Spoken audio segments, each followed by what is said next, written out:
Good afternoon, everyone. Or is it still morning? I believe it's still morning for another couple minutes. Good brunch hour for everyone.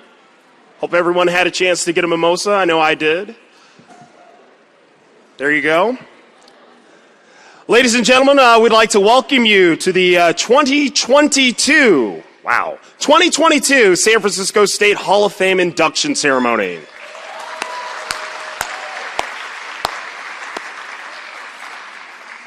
That's my name.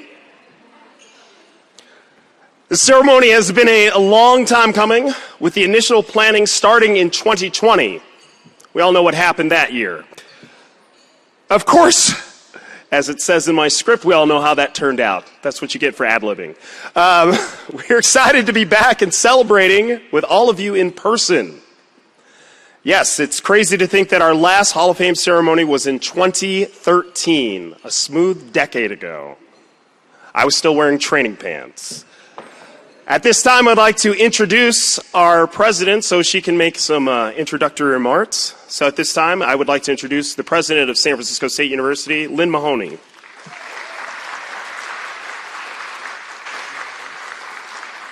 It is such a pleasure to see all of you here. I want to welcome in particular our inductees first and foremost, and let's give a big round of applause for them.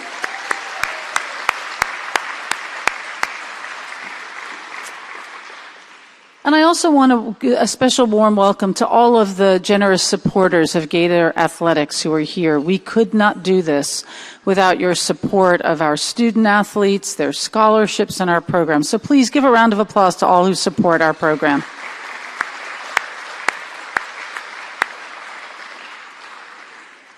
The last 2.5 years have not been easy. And they have not been easy in particular on our student athletes who found themselves unable to play for multiple seasons in most cases. But the program weathered it, and it weathered it well thanks to the staff in athletics. So I really, please join me again in a round of applause for our coaches, our staff, our athletic administrators. Please stand up. Coaches, staff, please stand up.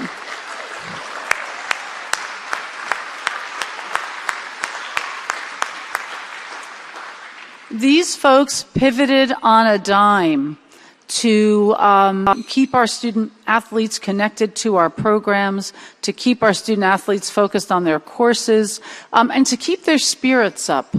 I'm talking to a group of former student athletes. When you can't play and you can't practice and you can't be with your teammates, it's rough. So the folks who just stood up did a remarkable job of holding us together. As Jamil mentioned, this is the first time we've held this event since 2013. Stephanie Shreves-Hawkins could not be here with us today, and that really broke her heart because this has been her dream to bring this back. She and I first talked about this in the fall of 2019, and we talked about hosting it either in the spring or the fall of 2021 or 2020, and then you all know what happened, and we could not do it for almost 3 years. So this is very special, and this whole fall has been special. So we emerged from the pandemic in a really good spot. I don't know if you've had an opportunity to walk around campus yet, but what you will see is during the pandemic opened a new residence hall.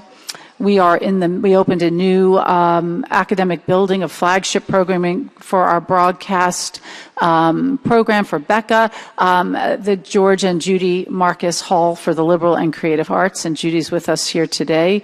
I am profoundly grateful for the support that they've given us across many programs. We are in the midst of building a new science building, so if you came down 19th Avenue and you saw a crane, that's us.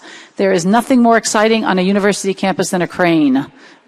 A winning season, maybe, but a crane is really exciting. And we just received a little more than $116 million from the state to build another new residence hall behind the Humanities building. So the state is investing in us, our alumni are investing in us, and there's a lot to be excited about.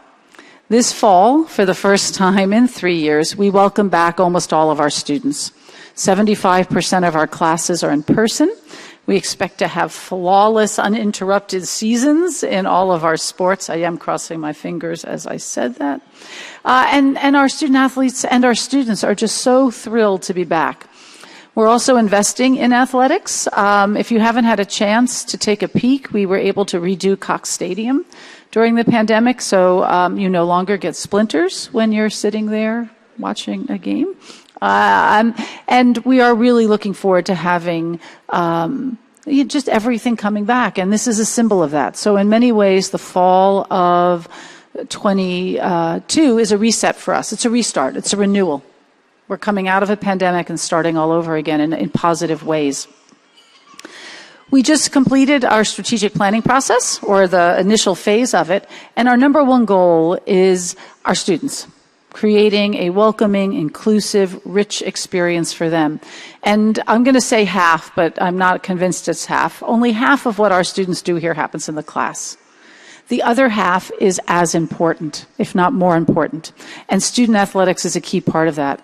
It's about building community. It's about building school spirit. It's also about building leaders and future leaders. So it is an honor to be able to be with you all today as we welcome you back to campus to celebrate your accomplishments while you were here and to have an opportunity to learn about all you've accomplished since you were here on our fields and on our teams. So with that, again, I share Stephanie's greetings. I share Stephanie's congratulations. It's a pleasure to welcome you back. I promise it won't be another 9 years till the next one. But congratulations to our inductees and a warm welcome to their families and friends. Thank you, Dr. Mahoney. So as we've started here, today we will honor 6 outstanding former Gators and the 2005 softball team. The individuals we will honor today are former wrestler Naveed Bagheri, former men's, go ahead, clap for him. Former men's basketball player Garry Bradford. Former football athlete Joe Garrity. Former head women's basketball coach Emily Manwaring. And we'll also honor former head baseball coach and athletic director Dr. Michael J. Simpson. And former volleyball athlete and MVP Iris Tolenada.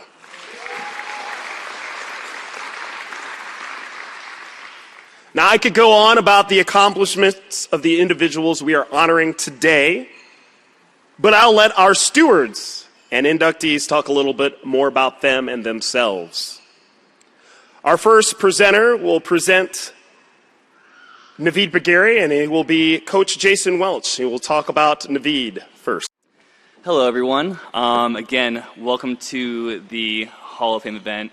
Super excited to be here today. I'm Jason Welch, the head wrestling coach here. Naveed, just a stellar athlete, stellar individual. He is our most recent national champion, something I hope to remedy really soon, knock on wood. He's also a 3-time NCAA All-American for us and a 3-time conference champion. Really stellar career. And yeah, unfortunately, he couldn't be here with us today. He's at a wedding abroad. But we do have a nice video for you all, so let's check that out. First of all, I want to congratulate everybody that is being celebrated today. I wish I could be there in person to congratulate each of you in person, but I'm overseas at a wedding that I couldn't miss. But I very much want to just call out that, again, to everyone that's being celebrated, what an absolute privilege. Congratulations. Being inducted into a group of absolute legends. That's just the reality of it, which is very much surreal. I want to keep this semi-short and sweet, so I'll do my best. I've been told I'm a pretty big talker, so we'll see if it's something I can control here. But I do want to call out that at the end of the day, we all have our own journey. As a part of that journey, we make decisions, and with those decisions, our life basically can change forever. For me, that life-altering journey and, quite frankly, decision was predicated on wrestling. Without wrestling, I genuinely don't know who I would be right now and where I would be. I can confidently say it wouldn't be who I am today. And so for that, I'm forever grateful. There's two stories that come to mind when I think about the journey of wrestling and the decisions that that ultimately led me to here. One is 6th grade summer, going to the soccer field and learning that Toby Corey, who happened to be there watching one of his daughters play soccer, is going to be the new head wrestling coach. That to me, that conversation that we had, learning that, talking about the new year, him being pumped about it, it gave me the confidence, the energy that I really needed to really want to commit. And it's crazy that that conversation led to so many things downstream. And for that, I'm forever grateful, as well as all the hours that Toby committed in mentoring me both on and off the mat. There's a laundry list of indispensable coaches that I do want to call out as well, because as we think about the journey, the amount of things that influence the direction of that journey are the people that you engage and interact with that make a direct impact.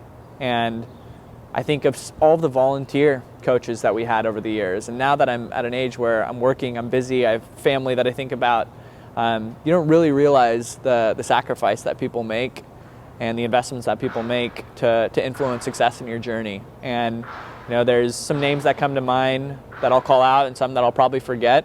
But I want to call out everyone. You know who you are, and if you were part of my journey, I very much thank you, and I'm forever indebted to you. Some names that immediately come to mind right now are Ted and Mike Ross, Dan Benedetti, Carolyn Wester.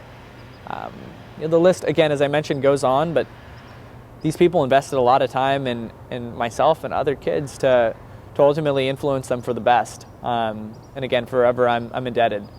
The second story I want to call out is very much predicated around what happened after high school for me. I actually, for those of you who don't know, I said I was done wrestling at the end of high school, and ended up being one of those things where I was going to San Jose State, I was working for my dad, I was over it, and I went and actually decided to wrestle at the high school wrestling room with some legendary teammates. They were one of the best high school recruiting classes ever. Jeff Doss, Calvin Hawks, Victor Gonzalez, Matt Anzalone, lifetime friends and teammates that, again, I'm also incredibly grateful for. Teammates also that I need to call out from high school, Alan Howard. The amount of hours we logged just trying to find mats to wrestle on. Wild. But to close the loop on the story, I ended up going and wrestling that day. Hard practice. They were getting ready for CCS. Practice ended, and I sit down, and I'm wiped, out of shape. Sitting across from me is Coach Mike Moyano. The conversation was small, but the impact was huge. He called out the fact that, or he asked me, like, what are you doing these days? Not much, working, going to school. Well, are you wrestling? No, I think I'm done. Well, what do you mean? Like, this is literally your one shot. If you don't continue here, that chapter kind of closes for life. And that conversation lasted probably 3 minutes, but it actually drove me to then go into my phone and look at a 1-year-old voicemail, which was from Coach Lars Jensen. I didn't even really listen to it. I'd seen the transcript, I think. And I ended up calling him back, negotiated with him a little bit on like some type of like partial scholarship. And long story short is I ended up coming here, and we ended up making an agreement that, if I did All-American my first year, he would kind of see the other half of the scholarship. And he held true to his name, and I did to mine. But the point is that these little things, whether they're conversations, whether they're kind of you committing to something, in this case for me, like getting back on the mat, they can change everything. And for that, I'm actually forever grateful. And I just want to call out the different coaches that actually were involved and indispensable in to my success. Coach Arno Dominguez, for all of the technique, hours after practice that we would spend just fine-tuning small things. Coach Scott Downs, from day one being in my corner, he actually made it very clear to me that, being 5'5", there's only so many things you can be really, really amazing at. And wrestling, thankfully, is one of them. And so he really made me realize what it took to be successful, but said the right things to really push me and motivate me at such a young age, and was always in my corner on and off the mat. And forever, I'm grateful for that. Coach Lars Jensen, obviously the voicemail, obviously the hours we logged together. We got into it all the time too. Don't be fooled. Cut a lot of weight. Definitely had our moments of friction, but it was all, at the end of the day, with one thing in mind, which was to make me better and be a better person on and off the mat and hit my goals. And for that, I'm forever grateful. I also want to just call out and show gratitude to Jason Welch, San Francisco State. Just the fact that we're able to, continue the legacy on, absolutely incredible. And I want to close out by just mentioning my wife, my best friend. Without her, none of this happens. Always in my corner, always a great support system. My parents, who culturally weren't, very much involved at the same level as other parents. Shout out to all of the other parents that basically were mother and father figures to me as I was going through my career. But my parents, I always will be grateful for the commitment and support that they did give me, which even in unorthodox ways did make a direct impact. Again, there's so many other people and things that I can call out and show gratitude towards. And I just want to emphasize and recognize that if you were part of my journey in any which way, shape, or form, thank you. One that comes to mind also last minute is Bryce. He was helping me. He heads up our sports medicine, and the hours we logged in the training room, taping things up. We take a look at this finger. We definitely we worked putting that thing back in a few times. Thank you. It's an absolute honor, and I'm so grateful for everyone being a part of it and enabling me to even have this opportunity. Since Naveed is not here, Jason will accept the Hall of Fame plaque in his honor.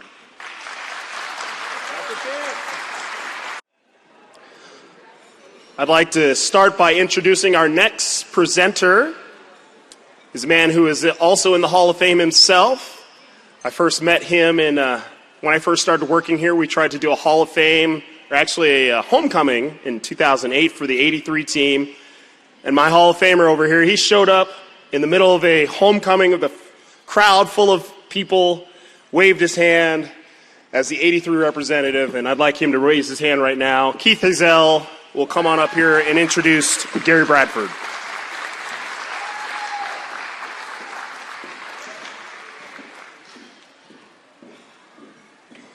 He played 2 seasons with the San Francisco State. He's from City College of California, City College of San Francisco, but he made a huge impact in a short time. Garry Bradford was league MVP in 1971, first team all-conference, all-Western Conference. Excuse me.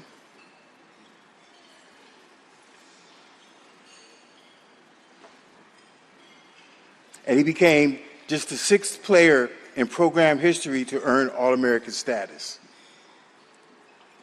I had the privilege to compete with him and also see him racing down the street with sirens blaring as a San Francisco firefighter.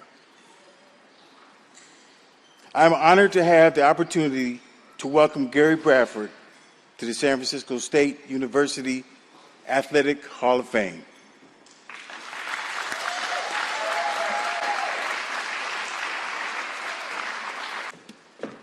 Wow. Boy, this is a great honor. This was a picture that was taken in '72 by the school, and they had a whole full page of talking to me. So it was great to see that picture again. Whew. Thank you, Keith, for the wonderful introduction, and all of you for the warm welcoming that you have given me and all the other inductees here today. Thank you very much. I want to say that a lot of things have happened since 1972 when I was a player here. It's been 50 years, and the 50 years has been, actually it's gone by very quickly, if you really want to know. But I always had a yearning to come back here, and it's nice to be here in this capacity. I am honored to be here today and to have my name placed next to all the other San Francisco State Hall of Fame honorees. In fact, I know a bunch of them as I was doing some research myself on the people who are in the Hall of Fame, and I noticed there are about 7 people that are in the Hall of Fame that I either played with or I know by playing against them and things like that. Or even Sam Goldman. He was the first one, Sam Golden, I should say. He was a publicist here, and he was a Hall of Famer in 1993 here. And he was one of the ones that helped me get to, helped me to become a, excuse me for a second, to become an All-American. That's what he was doing. Yes, he helped me to do that by things that he wrote. And he was very instrumental in another reason, too. Back in 1972, I was in the Army Reserve, and we had a game one night in Chico. And I had to do my reserve duty in Sausalito. And after the game, Sam had to drive me to the game so I can participate. It was a 4-hour drive. Sam got me there in 3 hours. We won the game. I scored 20 points, and all was well. Another inductee also is here today, Vance DeVos. He was one of my teammates back in when I was playing. And he's here today. He was inducted in 1993. The best point guard I've ever played with. We had a real connection when we were playing on the floor. He'd look at me a certain way, and I'd look back, and before you know it, I was getting a layup somewhere. That's just a connection that we had. Another one of the inductees that I knew was Keith, the one who presented me today. I played with Keith on a team. I played against Keith. He's a real good player. I understand why he's in the Hall of Fame, because he was one of those players that when he got the ball, people got out of his way. Gerard Chapman and Joe Callahan, they both came in 2009. And they were people, I shouldn't say people. Joe was with Vance DeVos at Sacred Heart when I was a junior in high school. And they were teammates. And I knew Joe from there. And then Gerard Chapman was a teammate of mine at City College of San Francisco. So these relationships that I've had before all came back to me. And then we had Everett Adams. He was inducted in 2010. He was a person I played against back in the day. And then there was Fred Glosser. He was one of my coaches when I went to junior high school. And he was inducted in 2013. I was just amazed to see how many of these people on this list were someone that I knew about. I wanted to tell you about my journey of how it took 50 years for me to get here. And this is my theory, but it's probably also true because actually Vance and I just spoke about it for a minute there. But back in 1972, when I became an All-American, the school did not actually get a recognition of that they knew I had made that position. Because Sam Golden was the one who was our publicist, and he did all of the work to make things like that happen. And he retired in 1972. So I think I kind of fell through the cracks because it wasn't even in the San Francisco State website for individuals who made awards of All-American and things like that. So when I saw that, I was wondering why it wasn't in there. Then I called the school and kind of gave them my information. Now I'm on the website, so you can look me up.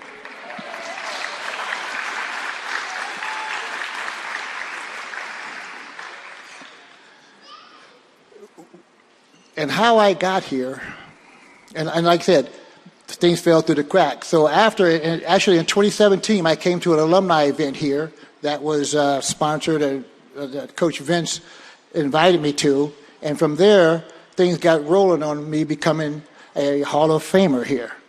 And so I really appreciate the work that Dave has done, Vince has done. Thank you for, getting people involved to help me get this award. I really appreciate that. But how did I get to San Francisco State? It should have been a short story, but it's actually a long story because when I grew up in this neighborhood. I lived in 4 different places in this neighborhood, and they're all in the same area code that we're in, the zip code we're in now. So when I started here, I actually walked to school. That's how close I was. But my journey started before that when I went to Lincoln High School. I was all city. I went to City College of San Francisco, where I was all conference. And at the city of San Francisco, when I made all conference, we also went to the state tournament. At the state tournament, there were 2 teams that liked how I was as a player, and they offered me a scholarship. One was Oklahoma State University, which is in Stillwater, Oklahoma. They flew me down. I met the coach. I met the players. I saw the field house that they lived in, that they played in. I met the players, and it was a great time. But there was one big problem. I was 19, and I was stupid. The coach of Oklahoma State University, his name was Hank Iba. And at the time, he was the United States Olympic coach for basketball. And I turned him down. That's where the stupid part was. The other scholarship that I had was to Nevada Southern. And Nevada Southern was it was in Las Vegas. It was closer to home, so I planned on going there. And 2 years, but basically what happened is Nevada Southern became UNLV 2 years later. The coach came to my house. His name was Roland Todd. He talked to my parents and myself, and so I decided to go there. And again, I was 19 and I was stupid because of the fact that during that time, the Vietnam War was going on. And I had a very low draft number. They were drafting males into the service at that time to go to war. And that wasn't on my itinerary as I was growing up, was to go to war. So at that time in 1968, I enrolled into the U.S. Reserves, Army Reserves. And so that kind of took me off the map also, too, from basketball. So I basically got out of school and working for 2 years before I decided to come back to school in 1970, where I kind of walked in at San Francisco State. Actually, I tried to get into San Jose State first, but it seemed like they didn't want me. So I said, okay, what the heck? So I came to San Francisco State as a walk-in. I didn't know anyone. The coach at that time was Jerry Wall. It was his first year also. So everyone was new.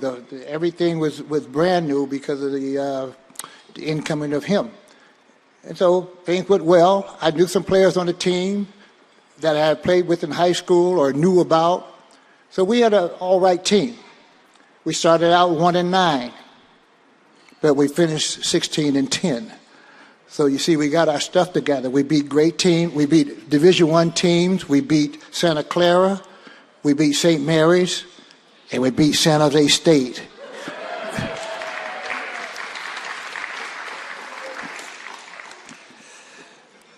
In 1971, when we won our conference, we went to the regionals that year. And we did okay. We won the first game. Then the second game, we kind of got shellacked by Puget Sound. And so that was a downer, but we knew we had another year together. So the second year, we also won our conference. Actually, we tied for first with Sacramento State. We both had identical records. And we thought we were going to the regionals, either they or us. But what happened is neither of us went because of the fact that we both had a player on our team that was ineligible. That person was, he was older than he should have been. We had a 5-year rule that we didn't know about at the school, and it was just out of the blue when we were disqualified. Because once you start college, you have a 5-year eligibility to finish that. And this person started in 61. He took a break, came back in 66 or 67 at City College because I played with him there. And then he came to also San Francisco State also. He followed me there. So you can see what the problem was, that he exceeded his by about 10 years pretty much. But also I think what put that on the map was that in February of 1972, there was a Sports Illustrated article in there about San Francisco State College, about how we averaged 25 years of age as a college team, which is very old. Most teams don't have anyone over 22 years old, but we had a person who was 30. We had one that was 28. They said that I was 25 and Vance was 25, but I was actually only 23, so I know he fudged the numbers a little bit to make this article at what it was. But I think that article kind of put us on the map, and somebody checked out the older person that was on our team, and I think that may have disqualified us. Now, this is my theory, and I'm sticking through it, okay? So that's what happened to us in 1972. We didn't go to the regionals, and that was a downer.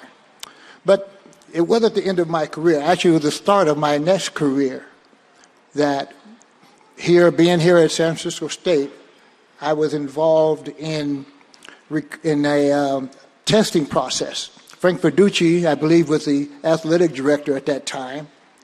And Frank was the city and county, I should say, city and county of San Francisco coordinator for administering physical test exams for the city, like the fire department and police department. So at that time, I volunteered to be a proctor in that process. So we're out there testing all these fellows, they're going through these physical agility tests and things. And I'm watching these guys, I'm going, I can beat all of these guys. I'm like, what are they testing for? Because there's a lot of guys out here. I know all of them. I shouldn't say I knew most of them. They were just friends that I went to college with, kids I went to high school with, people I played against and things of that sort. So it was really exciting that I knew I could do this job, whatever it was they were doing, they were trying to do. And so I asked them, what's so good about this job that all of you are out here? And the guy told me how much they get paid. I said, that's pretty decent.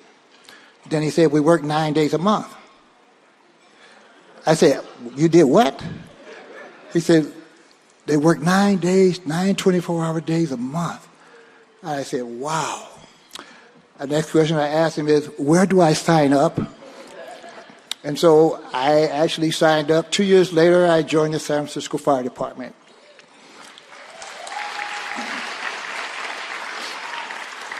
I spent 29 years there, and I retired in 2003 after working there.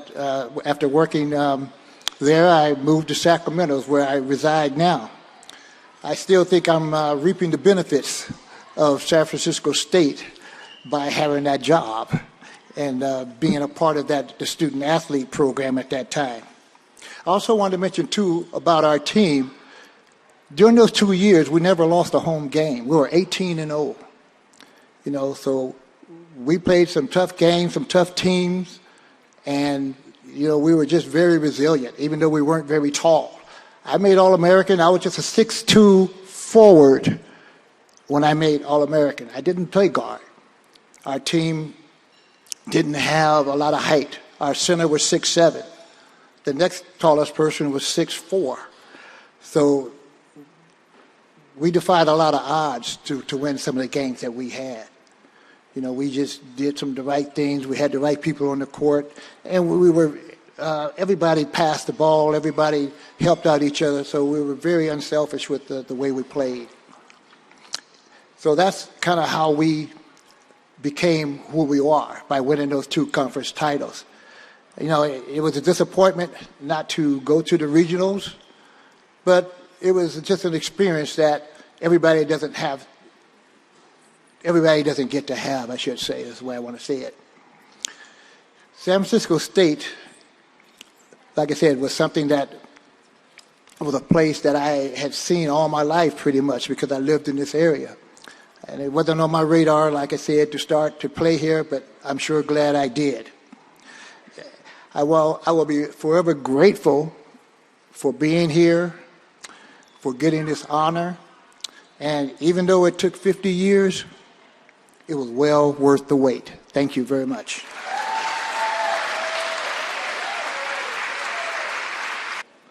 Our next inductee will be Joe Garrity, and will be introduced by fellow Gridiron Hall of Fame member Don McPhail. Don? Joe Garrity, I'm proud to introduce as a new inductee to the Athletic Hall of Fame. He's been a long-time member of the Football Hall of Fame. We have a Gridiron Club that does a separate Hall of Fame for its players, and Joe's been a long-time Hall of Famer there and is one of the co-chairs of our board of directors. He's recognized today for his football achievements, for sure, because those alone would be enough to warrant this tribute. But as you'll hear in the next 4 or 5 minutes, Joe's many other accomplishments include a stellar career in public service and in advocacy for needy and underrepresented people. He's a kind and benevolent character, and circling back to today's event, he's a longtime supporter of all Gator sports, both women and men's. He attends the games and the matches, and he knows the coaches and the players. So he's very much involved with current San Francisco State sports. Joe's a proud Gator, has told us on some of our forums, being a student athlete at State taught me fortitude, perseverance, and the discipline of gratitude. And that's important words, and you'll hear about that again in a minute. First, his football accomplishments. Joe is a 4-year starter for the Gators under legendary coach Vic Rowan. Received all conference honors 3 years in a row. His talent and achievements earned him a tryout with the NFL Dallas Cowboys. He was big, strong, fast, and very smart. And as an old quarterback myself, he's not the guy I would like to be looking at across the ball, because I know he was bigger and faster than I was. He graduated from State in 1981 and went on to serve the San Francisco Police Department for 33 years.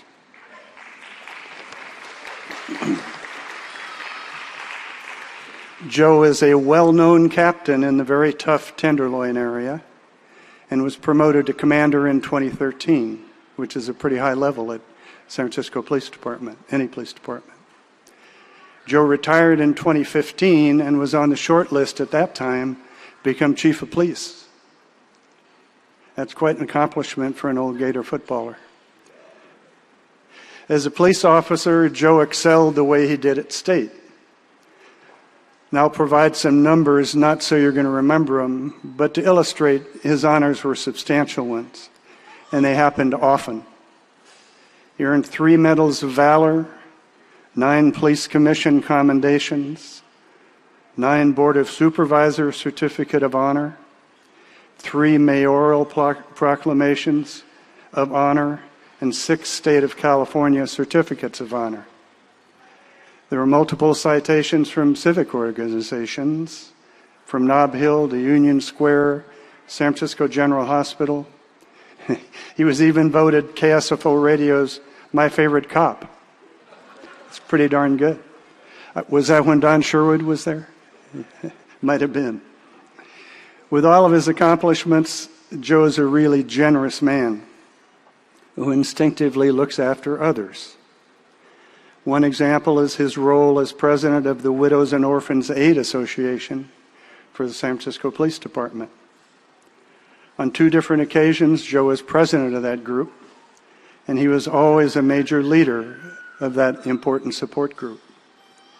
And I'll add one more bit about the kind of guy Joe is.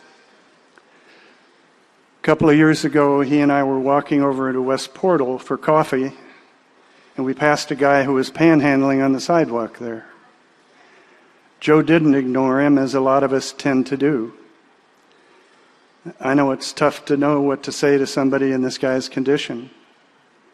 I have to admit it seems a whole lot more convenient to ignore him or to focus on something else. But Joe knew him. He said, "Hey, Phil, you're looking good today. Just had a haircut?" Phil brightened up because Joe was right. He had a new haircut. Then Joe handed him some bills and said, "Take this and get something to eat. Don't go spending it on booze." And you could tell that Phil was listening the way he brightened up while they talked. So that's the way Joe operated on his beat for over 20 years in the Tenderloin. It's how he operates now. So we'll go back to what he said earlier. This is also a small example of what he learned at State about fortitude, perseverance, and the discipline of gratitude. So welcome to the Hall of Fame, Joe Garrity. Good afternoon, everyone. Thanks for those kind words, Don, and congratulations to all the other inductees, and especially to that. It's great to see because everything we do, basketball, wrestling, it's a team sport. It's great to see that 2005 softball team and those champions and their plaque right here. Let's give them a round of applause, huh? It's great to bring in a team because everything you do, even though you're being honored today, it's still a team sport, maybe baseball, basketball, wrestling, or football. But I was always very fortunate in playing in sports. My high school coach went to Lincoln High School, went to USF, and then when they dropped their football program in 1951, he came over to San Francisco State with Verducci, and Coach Rowan was a brand new coach from back east, and he was that was in '53, and then Bob Springer, he was my coach. He was great, and then Coach Rowan. I had Coach Rowan. I was very fortunate there with Coach Rowan, and I'll mention Reggie Redmond in a little bit here, and then later Ernie Stautner was my coach when I was with when I had in the professional ranks, and he was a really good, great man. He's since passed away, and they all have since passed away. Coach Rowan, Bob Springer, and Ernie. So it was just a different road for me. I mean, I was a young guy growing up. I'm a local guy, Bay Area guy, San Francisco Bay Area guy growing up, and everything was local back then. I mean, the NCAA controlled everything for sports that was possible. And it wasn't like it is now. You know, when Notre Dame first got that big TV contract in 1984, it was all changed. You know, I guess now they have gray shirts and red shirts, as Garry was mentioning. And back then, Garry, like you said, it was strict, right? I mean, you had to be hurt, and then so it was really, really different times there. Everyone was local. We played Santa Clara, St. Mary's. We played Cal Poly. We played Cal State Fullerton, Long Beach, San Diego State. We won some and we lost some. Lost most of the time, but it was a different environment here. And I don't want to say anything. Reggie Rim and I were just talking. My daughter, I'll introduce my family in a minute. We were going to San Francisco State, and it was what, Reggie? $98 a semester? $98 a semester. So, and then it went to 115, and all hell broke loose. You know.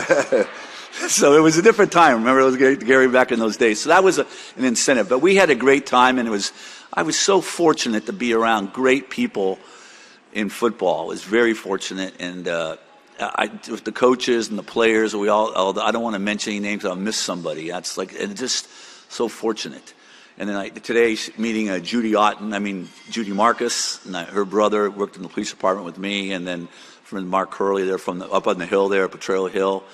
It was just a different environment back then, for we had different people. We had a lot of fun. But I want to introduce my family over there at the table, and my table especially, my lovely wife, Elizabeth. Raise your hand, Liz. We've been married over 30 years. I got my daughter, Ann, who's a graduate of San Francisco State, Ann Gator. Her husband, Andrew, a nice young gentleman there. And my daughter, Victoria, who went to that fine Jesuit institution, and I won't say USF, I will say Fordham, back in New York. And then Connie Jardine, people don't know, she was the first woman athletic trainer at San Francisco State in 1978. Which at that time was quite an accomplishment. Joe Webb, who came from the New York Jets, brought Connie on. She was a grad assistant from Montana, University of Montana. So that was even better, and she stayed along, and then she's worked her way up, and she is with doing physical therapy now with Dr. Glick, who's in the 90s now, Dr. Glick. So, and then we have Diana Higgins over here. She's in the Hall of Fame. Diana worked in the equipment room. And she's in the Hall of Fame, and Diana it was, like I said, a different time. Diana talked, it was the 70s. Different environment, everybody was local, everybody knew everybody. I just met the Cunny, where's he over there in the back? Met him, a local guy, and we know the Cunnies. And my trip to San Francisco State was different. My Coach Rowan showed up at our house. My dad was there. My younger brother, Jimmy, who did come to San Francisco State, and he played football for 2 years after 2 years of junior college. He came here for his last 2 years. But I was here all four. What did they say? What did they say about me in the room? All they talked about was, a lot of people don't know this, Coach Rowan was in the 101st Airborne in World War II. He parachuted into Normandy. He was in the Battle of the Bulge. And my dad, of course, was in the Marines, in the 4th Marine Division at Saipan and Tinian and Iwo Jima. And so I suppose older men did back in those days. They talked about being in the service. That's what those older guys did back then. So I thought I might go to Cal Poly or someplace like that. I didn't even know where it was. And my grandmother said it's south of Market Street someplace, south of Market. So I had no idea where it was. So I was going to San Francisco State, and we showed up here, and it was great. I mean, was I ready academically for college? Probably not at 17 years old. I showed up. I'll be a little braggadocious here. My daughters, Anne, cum laude, going to state here. Victoria, summa cum laude, Phi Beta Kappa. I can't even pronounce half of them after all these awards. And I hate to say it, I know San Francisco State currently, Brandon and President Mahoney, you guys have a great record of academic achievement here. The athletes, 73% of the people graduate and have a outstanding academic. I graduated.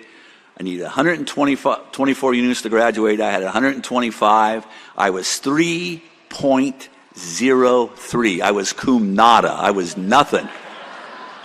So I'd have any academics at all. I mean, I did. I graduated, got my degree. And like I said, I was so fortunate. The classes I was taking, you talk about the athletic, you don't remember how many tackles you have in a game. I was talking to Coach Tony on the baseball team, Orrin Freeman, the baseball coach. They wore two hats. And Orrin was doing the stats of the football games. I don't know how many tackles I got, 17. Oh, well, yeah, I guess. I know, 20, I didn't have any idea. You don't keep track of your awards when you're 19 or 20 years old. You're trying to go to classes. A lot of you remember, Garry, you're just trying to get your classes.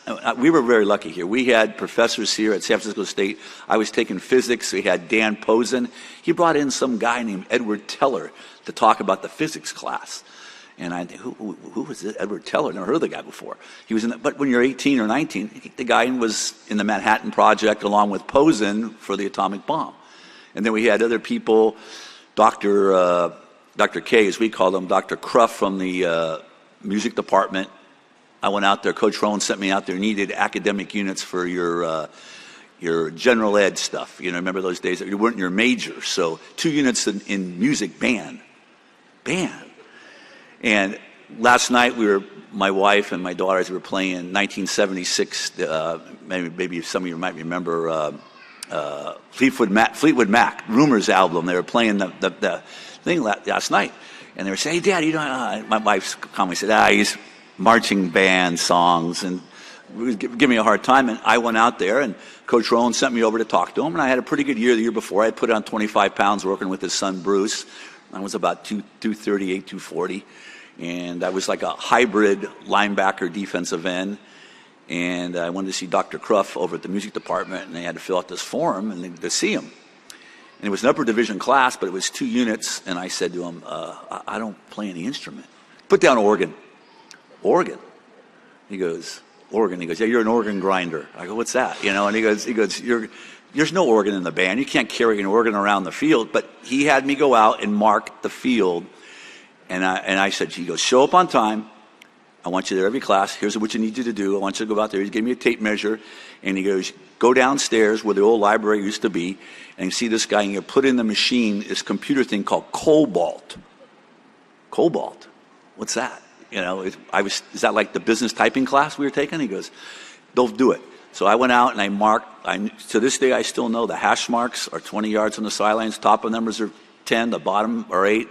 I knew all the steps when I lined up the next year. You know, I had a ton of tackles, bunch of quarterback sacks, it was all conference.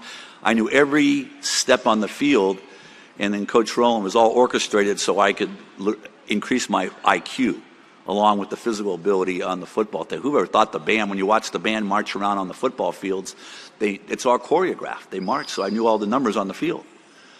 So it was interesting. I mean, it's nice when you think of the accolades Don mentioned for sports, and you receive awards.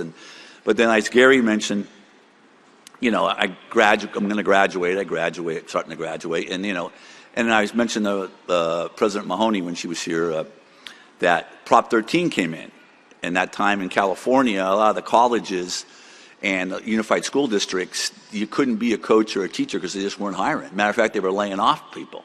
So the San Francisco Fire Department, the police department were on campus, and they were hiring people. I should have been a fireman. That's a better idea.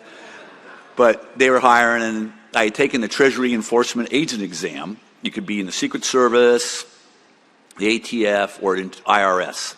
So I passed for the IRS. I go, I can't do math. I'm not going to be able to do the IRS. So I did the police department, and I went in, and you know, it was a different environment then. They came in the police department. How tall are you? And I said, you over 6 feet? I go, yeah. Oh, yeah. He goes, how much weight? I go, oh, yeah, okay. Yeah, you got beat 41. You're down on Turk, Taylor, between Mason, and you got the Tenderloin. You're working at 7 at night to 3 in the morning. And they gave me a revolver, and they said, go about the business. And the guy says, do not go into the clubs.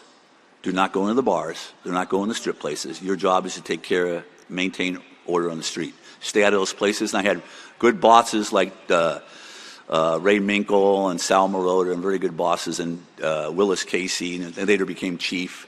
So it was just a different road for the environment that I took. And San Francisco State played a big part.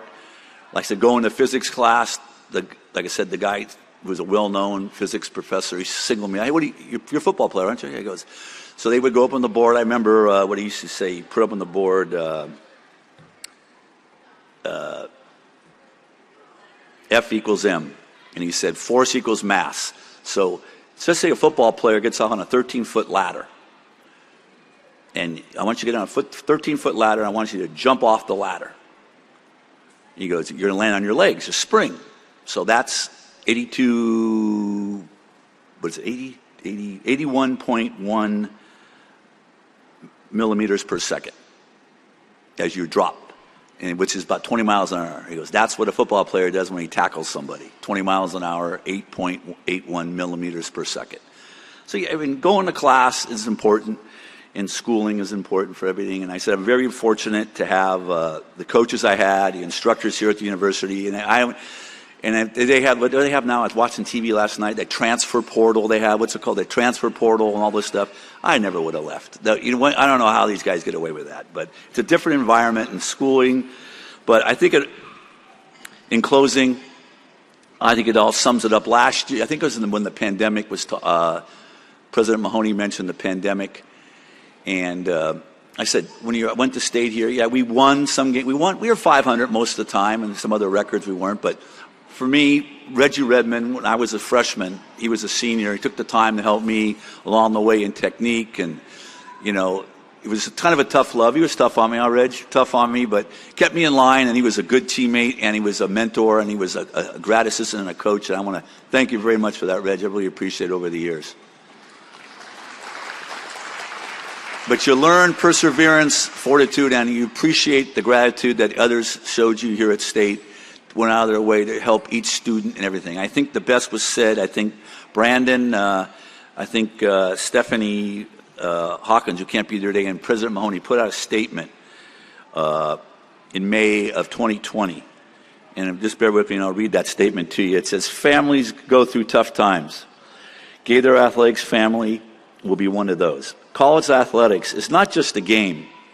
It's academics, it's community, mentorship, collaboration, friendships, intangible life lessons that prepare you for the future and a career.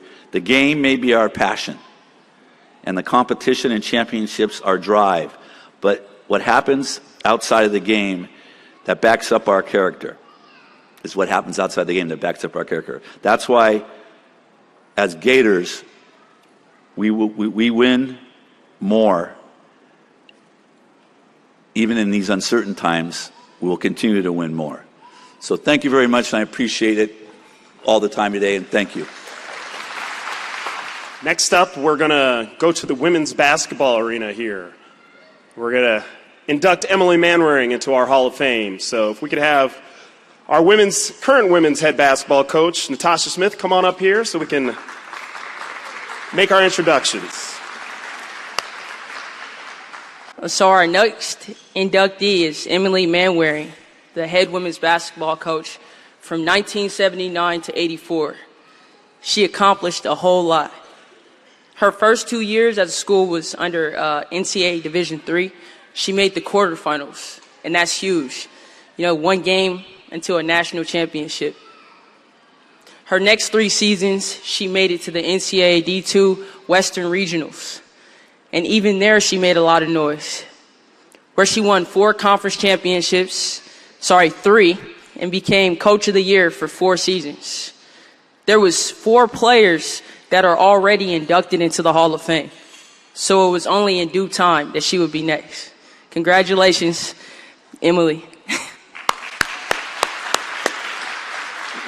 Coach Tash, from one basketball coach to another, thank you for that welcoming introduction.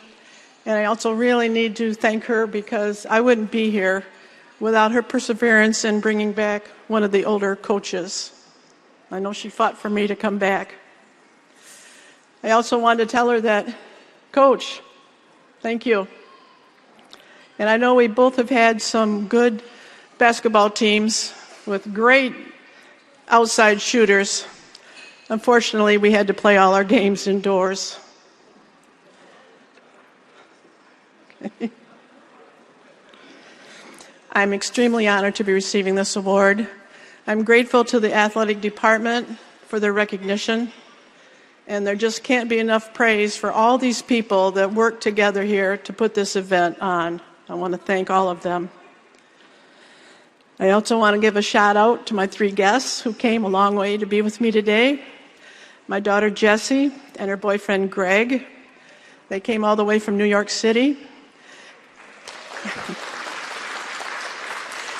And Jessie's college volleyball teammate. They both played D1 at Indiana Purdue Fort Wayne, and her name is Megan. She came from Michigan. And I didn't think about doing this, but as we were pulling in, we saw a little old gal walking down from lot 6 behind the gymnasium. And I pulled up and rolled down the window and I said, "Hey, Diana Higgins." She looked over and she said, "Well, where are you going?" I said, "Well, I'm going to the Hall of Fame." "Oh, well, it's over here so-and-so. I'm looking for it too."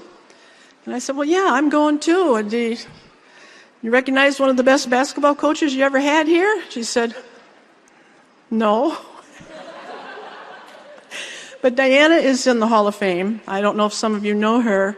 She was the equipment lady, and we could not have played a single game without clean uniforms. So I want to thank you, Diana. You were the best. And by the way, she just told me she had her 80th birthday, so I know there's a lot of old people here now, so I'll try to speak up. Let me know, Diana, if you can't hear me. Okay. So it's been a long time since I coached here, over 40 years. so long that I'm just happy that I'm not receiving this award posthumously. A couple of days ago, my daughter and I came to campus, and Peg gave us a nice little tour. It was so nice of her. I know she was busy planning this, and it was so great to see the school. The gym floor looked great. Saw my old office, and we really had a great time. I just surely appreciate that, Peg, for you taking that time. She asked me, she used to be a coach at City College. She coached basketball. And she asked me if I had any words of advice. And I said, oh, yeah, I've got lots. I've got plenty of wisdom, words of advice that have been passed down from generation to generation, but never been used. So then she asked me, okay, do you have any secrets to basketball coaching? And I said, yes, I've got just one. Have 8 great players and 4 that could cheer like hell.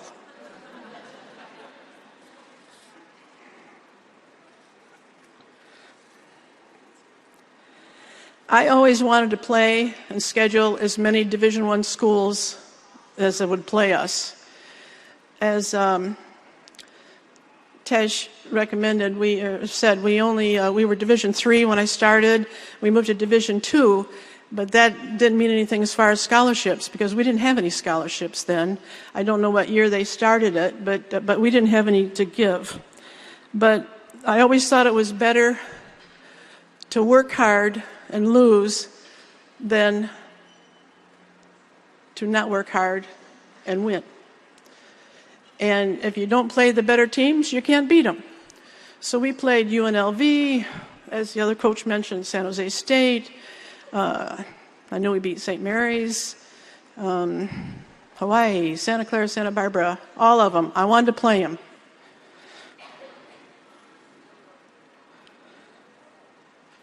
We also hosted the junior national team from China, was in the Gator Gym. My 2 most memorable wins were going to Palo Alto to play Stanford in Maples Pavilion, and we beat them by 1 point. And I think that was the last year that coach was there. So the next year, the assistant coach from Stanford got the head job up at USF. And we scheduled to go there. It was her opening game of the season. It was Thanksgiving weekend. Her first college career, Division I, head coaching job. And we beat them. And then we weren't much on their schedule after that. I always wanted my players to experience new things. However, there's not many things to do in Stanislaus. And I did not like driving all the way over there to be homered by their refs. There wasn't much fun going up to Humboldt. I can remember the only thing we could do up there was get off that last exit, and we had a little blue Dodge Dart that was one of the vehicles the school provided. We had a Dodge Dart and a 12-passenger van. So I'd take that last exit, and I don't know, probably some of your players did. We drove and went through that giant cutout redwood tree with that car.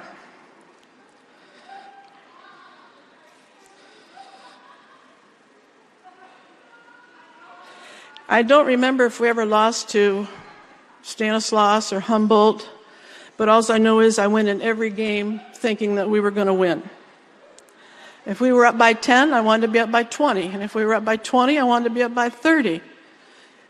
No matter what, which of our players were on their floor. We worked hard. I never felt sorry for any other team, and the other team should have practiced harder. So to visit new places and new experiences, we earn money to go to some of those places. We never flew except a couple of those big AIW or NCAA tournaments. That was the only flights that we had. All the conferences then, the teams were closer. But I wanted to do some big things. So we sold hot dogs. So out in the quad, and this was started by the football team, we grilled hot dogs. We also sold world's finest chocolate. They came in boxes of 30, and we made $15 a box. And I had a nice little office that had a little bathroom next to it, so that was stuffed. I'd order 100 boxes at a time. Oh my God, that smell of chocolate coming in the office. I ate a lot of chocolate and a lot of hot dogs, when they were in there. So we went to Hawaii, played in the Hawaii tournament, beat them at their own tournament. The next year, we went to Mexico City. We played in the gymnasium where the 1968 Olympics were held. I took the team to Teotihuacan to see the pyramids. The next year, we went back to Hawaii, won a game or two, and I took them to the Hanuma Bay, where you go snorkeling. So some of those girls that were here for 3 and 4 years really got to go places. This was a wonderful place to be in the 1980s. There is a who's who list of people that have coached here, played here, been to school here. I can say that I used to flip hot dogs with a famous football coach. He was an assistant to Vic Rowan. He later became the head coach of the Super Bowl champion Green Bay Packers, and that was Mike Holmgren. Can you imagine? I flipped hot dogs with Mike Holmgren. I could walk across the campus and hear Angela Davis speak. One day I was in the gym, I went out the back door and looked down on Cox Stadium, and there was Bruce Jenner helping coach our team. One day I'm walking by the back hallway by the pool, I come around the corner and I saw a man's face that I recognized. And then I said, well, yeah, it is him. So I found out that his granddaughter was on our swim team. And yes, I got his autograph. It's still in my scrapbook, and his name was Joe DiMaggio. I just want to thank everybody, all the athletic people, for including me in the Gator family, and I want to thank you for helping make the best memories of my life. Thank you. So when I started working here in 2006, I heard a lot about the referendum that the school needed to pass to make sure that athletics would be able to survive for the 21st century. Athletics was about to be cut off. We had just lost a bunch of teams, and the athletics department needed to find a way to get back in the game. So the stories that I was told, there were 3 people that really made that possible. There was Joe Danae, who got the students together to make sure that the students knew about the referendum and knew to vote on it. It didn't pass the first time, but it passed that second time. And there was Doug Hupke, who knew where all the bodies are buried, still does. Made sure we had money in our pockets, just in case the school was getting ready to cut us off. And there was a man in charge, the next inductee, who had just been the greatest baseball coach that SF State had ever seen. And he did what he could to save money to make sure that the athletics department would stick around for 2003. And we did, and now we're here. Joe, you'll get your turn, I'm sure, at some point. Doug, come on up here so we can put Dr. Mike Simpson in the Hall of Fame. It's good to be back. So I can sit up here and I can talk a lot about Mike's accomplishments, but you could read those in the program. So Mike Simpson, unfortunately, can't be here. He is not feeling well. And he sends his congratulations to all the inductees. I talked to him this morning, and he really wished he could have been here. But as we know, circumstances right now are there's still some things out there, and hopefully he'll get better soon and be able to join us soon. But again, I'm not going to talk to you about what's written in the program. Outstanding accolades. I played against Mike when he was a coach here. I was at that school over there up on the hill playing against him, and he had some outstanding teams, some outstanding talent, guys that I went on and played a little bit of professional baseball with. That team was loaded with D1 players playing at this place and professional guys. What makes Mike the Hall of Famer is this. One time, he found out about an ex-player of his that had been wrongly accused of a crime. He was on trial. Mike found out about it. Got up, went down to the courthouse, said, I want to be a character witness for him, and got him off. Hall of Famer. Another time when we first started, this is going to sound crazy for you young student athletes and your young professionals. We didn't have computers. We had 2 computers basically that were used by the secretary and the 2 administrators, and they did all the letters and everything. You remember, Diana, the front desk, they did everything for the coaches. And Mike said, this isn't right. I don't have the money to do it, but Doug, you and I, let's call up as many of the computer companies out there. So we called up IBM, we called up Apple, we called up Sun, we called everybody, and we went up and picked up in the van, I can't tell you how many used computers. And Mike stayed late at night taking computers and putting them together to make one computer for a coach, another computer for the coach. And the coach was like, I don't need those computers.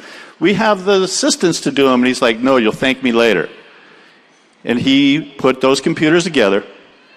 And then the coaches are like, about a month or 2 later, oh, my computer broke down. Can you buy me another one? I need it so badly. That's a Hall of Famer, to go out of your way to go do that and spend countless times and hours putting together computers for your coaches so they could get up to the 21st or 20th century at that time, but 21st now. Comedy night. So Ronnie Shell, who you all may know, famous alum, comedian, wanted to do a comedy show here and had tried it a couple times and it failed, and he came to Mike and said, I want to do this show. We're bringing all these old-time comedians from back in the day of the Purple Onion and Hungry Eye. And so Mike was like, yeah, we're going to do it. And he was told time and time again, Mike, it'll never work. Mike, it'll never work. And Mike would just said, no, we need this money. We had just changed from the old NCAC, the Northern California Athletic Conference, to the CCAA. We had no scholarship money. And we had to raise it all. And he's like, no, we need the money. We need to start these endowments. We need to get our teams on a level playing field. We're going to make this happen. And he did. He got it done, and we ended up doing 10 comedy nights. We probably raised close to $400,000 in scholarships. Hall of Famer. So when the referendum, we were doing the referendum, and we got hit by a huge budget. I think we had like a $3 million budget at the time. We lost about $1.7 million. The budget. And we were trying to figure out how are we going to make this work. Mike was a whiz at budget. I learned so much from him about budget. And he was able to put some money away, but one of the things he wanted to make sure was we were doing this, and we knew we were going to have to cut some sports, and we knew that we were going to have to reduce some sports to part-time. There's no way around doing it.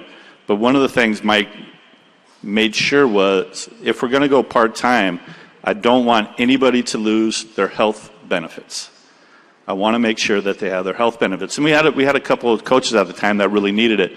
And he figured out a way, after 17 proposals going up to the president's cabinet with 17 different proposals, he would, every other day he was going up, number 1, nope, don't want it, number 2.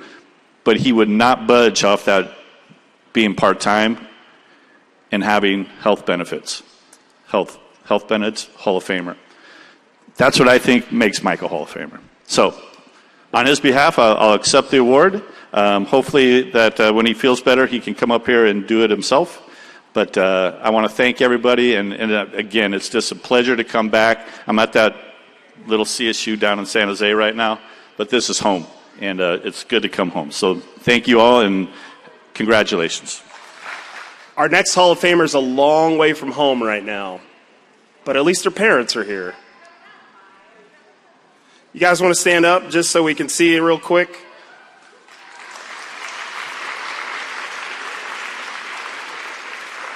Iris Tolenada is our next Hall of Famer, and I got to see her play. She was a dynamo. She won the MVP her senior year. She was the CCAA Rookie of the Year her freshman year, and she carried us for 4 years. And now she's still playing professional because when you have the chance and you're that good, you still got to keep it going. The next person to introduce our Hall of Famer was one of her coaches, head coaches, shared the coaching ring, hired her for a little bit. So I'll put him up here and let him do the talking. Matt Hoffman. So I first met Iris when she was 16 years old as a camper at Stanford when she came to camp, and I was coaching camp. Impact and impression are two words I can use to describe Iris. Iris is one of those people that makes such a positive impression on people, everyone she meets. And she makes a big impact on everybody through the sport of volleyball. As a player here at San Francisco State, Iris made a very big impact. One of the top setters to play at San Francisco State. She holds the record for sets played, assists per set, second in digs, and for you football guys out there, that would be like a quarterback being second in rushing yards. It's pretty impressive. And third in service aces. Iris was the first Gator ever CCAA Freshman of the Year and became the Gators' first ever CCAA Player of the Year in her senior season. She made a massive impact. When I was named the head coach here, while she was a young, up-and-coming coach in the junior scene, Iris made a considerable impression on me. When I got hired, there was only one person I wanted to hire, which was Iris. Iris was an assistant during our 2017 and 2018 seasons, but her impact is still being felt today. From things she added to our team culture, helping me become a better coach, and helping recruit some of the Gators that are playing today, her impact is still being felt within this program. After graduation, Iris went on to play overseas. She currently plays in the Philippines with the F2 Cargo Movers, who are the 2021 PNVF League champions. While Iris has been playing professionally, she sees it more than just playing a game, but taking that game and making an impact on people around her. While in the Philippines, Iris is constantly running clinics for youths, taking pictures with fans, and impacting those through the sport of volleyball. Having known her since she was 16, I'm incredibly proud of the person she has become and proud to help induct her into this Hall of Fame alongside so many great Gators. As Jamil said, while Iris isn't able to be here, she's in the middle of her season over in the Philippines. She was able to record a short message for today's ceremony. Hi everyone, my name is Iris Tolenada and I'm so humbled and grateful to be part of San Francisco State University's Hall of Fame class of 2022. I'd also like to congratulate my fellow classmates because this is such an exciting time and I'm really sorry I couldn't be there to introduce myself to all of you. Firstly, I'd like to thank God for allowing me to be on this path. Without His guidance and without me standing firm in faith, I truly would not be here without Him. So all glory goes to God. So my journey to SF State actually started pretty late. I didn't know if I wanted to play volleyball in college, but after some time, my high school coach actually sat me down one day when I was choosing to go to different schools, and he posed the question, do you want to go to a program that already has a lot of history and something you'd have to live up to, and somewhere where you probably wouldn't get enough playing time? Or do you want to go to a school that needs your help and where you can be the starting setter and somewhere where you can create history? It was just a moment of inspiration to me. And I think that little moment of inspiration was my decision. It was that I'm going to choose to go to a school where I can create history. So thank you to Lou Panzella, and also I want to thank a lot of my coaches and mentors that were with me along this path. I'd like to thank John Dunning, Jason Mansfield, Joe Rip, Emerson and Shelby Salonga, Mike G, John Wallace, Aaron Mansfield, Brett Amazon Caesar, Tyler Taylor, Cassidy Lickman, Emily Burke, Ed Cohen, Natran, Robert Liu, and Cody Hine, who's the former Chico State coach and amazing human being. May he rest in peace. When I got to SF State, I honestly didn't know what I was getting into. What I did know that was when I walked in my freshman year, I sat down in Coach Michelle's office and she told me that not only will I be getting a lot of playing time, I will be starting. And that's what I set my eyes on. So I'd like to thank Coach Michelle Patton Coleman, who made me not only a great setter, but a great leader. And that took a lot of time, but she dedicated so much of her time in helping me lead the team with compassion and accepting nothing but the best from myself and it just helped elevate the gym culture. I'd also like to thank my other coaches that were there along my path with me. Coach Eric Balelos, Coach Chris Webb, Coach Ed Trung Lee, Nick Liu, and even my sister Ingrid. I'd also like to thank my teammates for helping me through every step of my journey.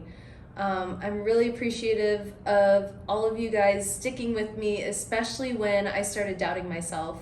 So I'm very grateful for everyone who got to share the court with me. After college, I started coaching at the high school, club, and university levels, and it's because volleyball just can't leave me. And if I wasn't playing, I'd probably still be coaching.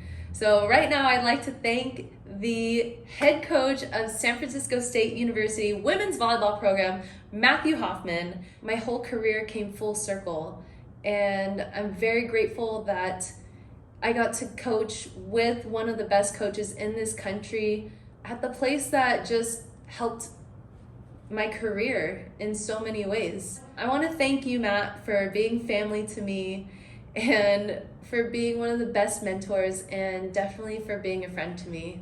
And I also want to thank some of the OGs from my time when I played at SF State. Bryce, Chan, and Jamil, you're all part of the backbone of San Francisco State athletic department, and I just want to thank you guys for always encouraging me and supporting me, like going through the hallways and the training room, and especially during games. And I also want to thank Stephanie Shreve-Hawkins and Brandon Davis for being so kind and helpful to me when I did work at SF State, and also for supporting me continuing my career overseas. I'm playing with an amazing club team, and I also have the privilege of representing the Philippines because I have dual citizenship. And this year I actually got to play for the first time in the Southeast Asian Games, and it was just such a huge honor. And I gotta be honest, part of my mission of why I wanted to play professional volleyball was this little saying that I came up with at some point, that it's called D2 Can 2. And it's just me kind of wanting to prove for the underdogs that you don't have to be Division 1 to be considered the best. I just want to inspire Division 2, Division 3, NAIA athletes, anyone who wants to pursue their dreams. But here I am. I have won 3 championships in my professional career. I've gotten best setter 3 times, and I've gotten to play at the international level. Like, how crazy is that? My message to athletes and anyone who wants to chase their dreams is, 1, stand firm in faith no matter how many storms you have to brave. 2, take the risk because you don't ever want to look back and regret not chasing your dreams. And 3, a grateful heart is a magnet for miracles. Just express gratitude, and with everything that you do, I truly hope you do it wholeheartedly.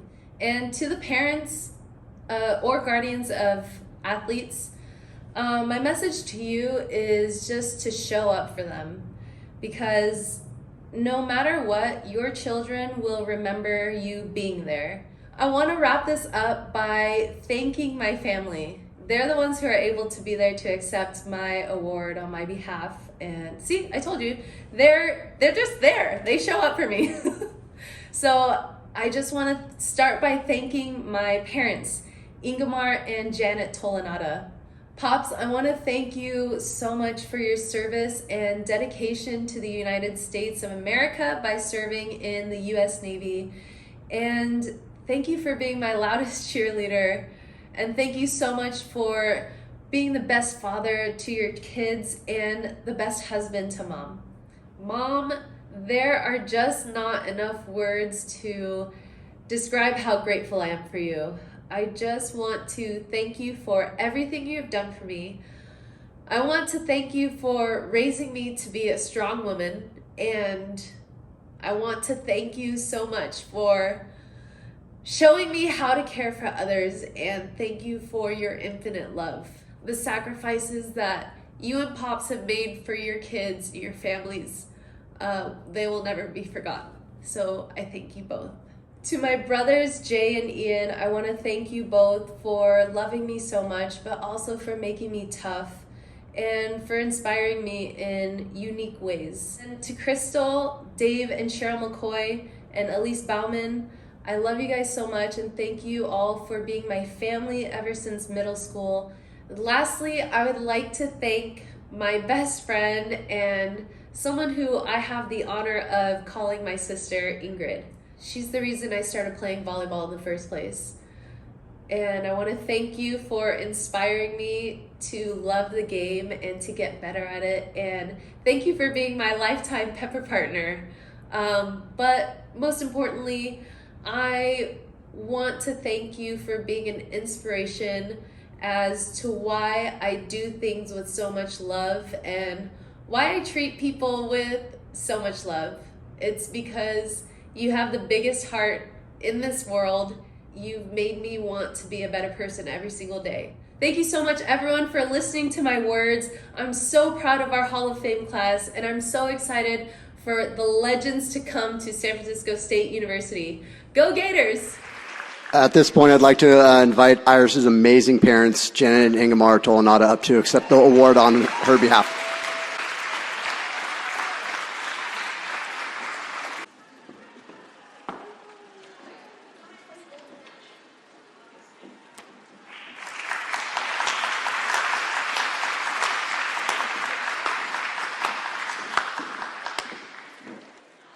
Congratulations to Iris and her parents for making it to the Hall of Fame.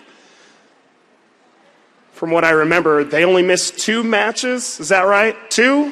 They missed 2 road matches against Humboldt in her entire career. So they're just as much a part of this department as Iris was.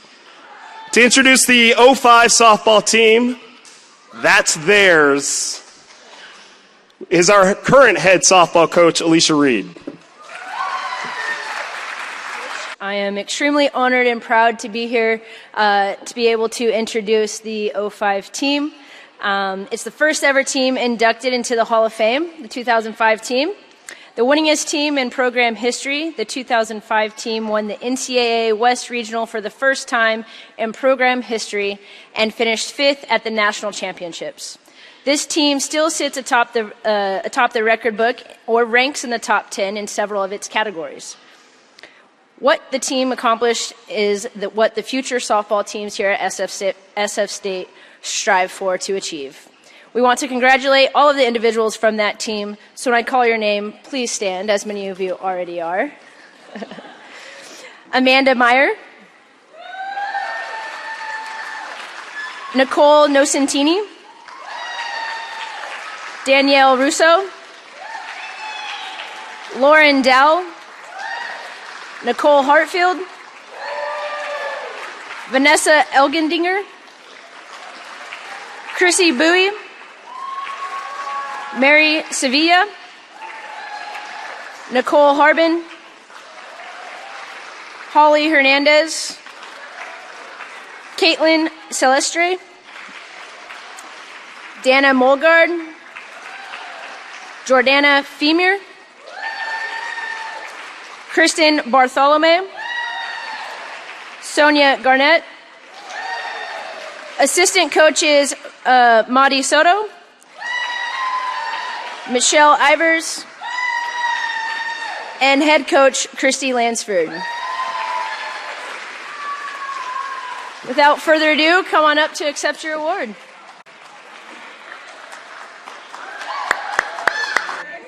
As you can tell, we still feel like we are in 2005. And that was evident yesterday when we were hanging out downtown.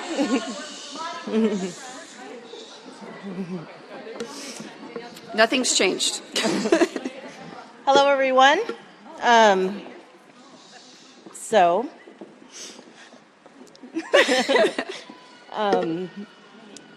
We didn't want to take a lot of time to talk about personal accolades and everything, because if you guys look at the records, they're all on there. We're all on there. And we were definitely proud of our 2005 team. So I'm Chrissy Bowie. And I'm Nicole. And we were the seniors of the 2005 San Francisco State softball team.